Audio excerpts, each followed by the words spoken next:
आई थी 450 पन्नों की, जो सीएम योगी को सौंपी गई थी और उस रिपोर्ट में कई चौंकाने वाले खुलासे हुए थे। सोशल मीडिया पर भी निगरानी रखने के इस बीच निर्देश दिए गए। तो कल रिपोर्ट आने के बाद आज पहली जुम्मे की नमाज है और इसीलिए संभल और आसपास के इलाकों में निगरानी बढ़ा दी गई है, चौकसी बढ़ा दी गई है और हर एक के मूवमेंट पर नजर रखी जा रही है। यानी कि कहीं ना कहीं प्रशासन को इस बात का डर है कि इस रिपोर्ट के आने के बाद एक बार फिर से दंगा या हिंसा ना हो जाए, कोई अप्रिय ऐसी घटना ना हो जाए। इसको लेकर लगातार चौकसी बढ़ा दी गई है। डीजीपी मुख्यालय से रिपोर्ट को लेकर और आज जुम्मे की नमाज को लेकर अलर्ट जारी किया गया है।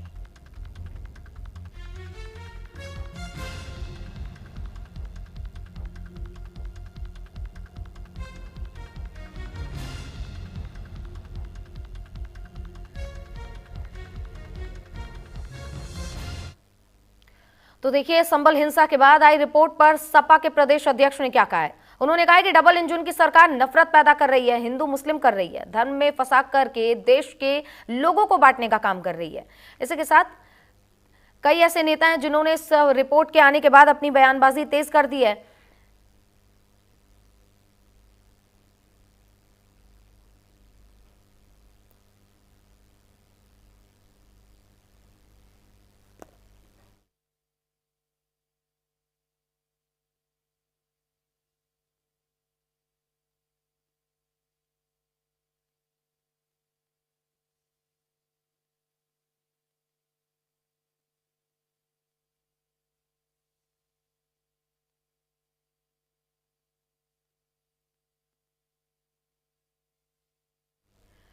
तो सपा के मुखिया अखिलेश यादव ने हिंदू मुस्लिम करने का बयान दे दिया है बीजेपी पर और आरोप लगा दिया कि बीजेपी जब से सत्ता में आई है तब से हिंदू मुस्लिम कर रही है। इतना ही नहीं बल्कि सपा के प्रदेश अध्यक्ष श्यामलाल पाल ने भी इसको लेकर तंज कसा है। क्या कुछ श्यामलाल पाल ने कहा है, पहले आपको वो सुनवाते हैं।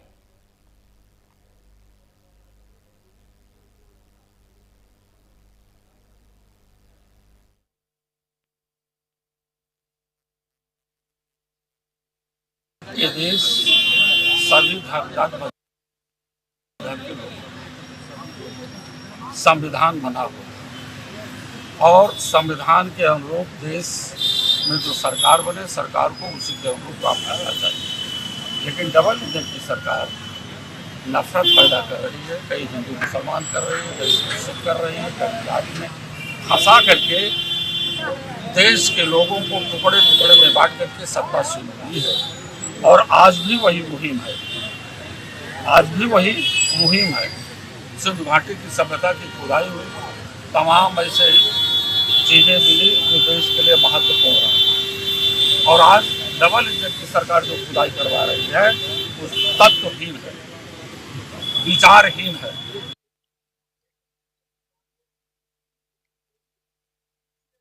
देखिए, रिपोर्ट आती है जिसके बाद से सियासत इस वक्त गर्म नजर आ रही है और ये तस्वीरें जब नवंबर 2024 में ये हिंसा फैली थी उसके बाद की आप अपनी टीवी स्क्रीन पर देख रहे हैं।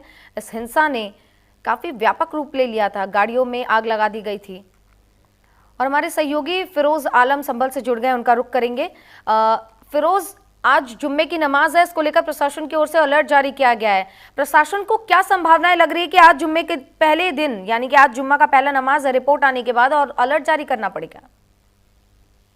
देखिए, आपको बता दें जिस तरीके से संभल में 24 नवंबर 2024 को जो घटना घटी थी वो एक बड़ी हिंसा थी और उस हिंसा का जो रूप बड़ा, लेकिन यहाँ का जो जिला प्रशासन और पुलिस प्रशासन था उसने बखूबी अपनी तरीके से उस पर कंट्रोल किया और उसके बाद से लगातार पुलिस प्रशासन पूरी तरीके से अलर्ट है। और जिस तरीके से न्यायिक रिपोर्ट सौंपी जाने के बाद से डीजीपी मुख्यालय से जो निर्देश जारी हुआ है कि पूरी तरीके से संभल पर निगाह रखी जाए और यहाँ पर चौकसी बढ़ा दी गई है। साथ ही जो आसपास के जिले हैं उन पर भी पूरी तरीके से पुलिस प्रशासन की पूरी निगाह है। वहीं बात करते हैं संभल के, तो संभल के जो जिला अधिकारी हैं डॉक्टर राजेंद्र कुलसिया और पुलिस अधीक्षक कृष्ण कुमार बिश्नोई द्वारा पूरी तरीके से जो शाही जामा मस्जिद का एरिया है वहां पर पीएसी, आरआरएफ के जवान आदि और इसके अलावा जो खुफिया एजेंसी है, चाहे वो एलआईयू हो, इसके अलावा और भी जो खुफिया एजेंसी है पूरी तरीके से संभल पर पूरी निगाह बनाई हुई है। साथ ही फिरोज, हमारे साथ हमारे सहयोगी अमितेश भी बने हुए हैं, उनका ही रुख करते हैं। अमितेश,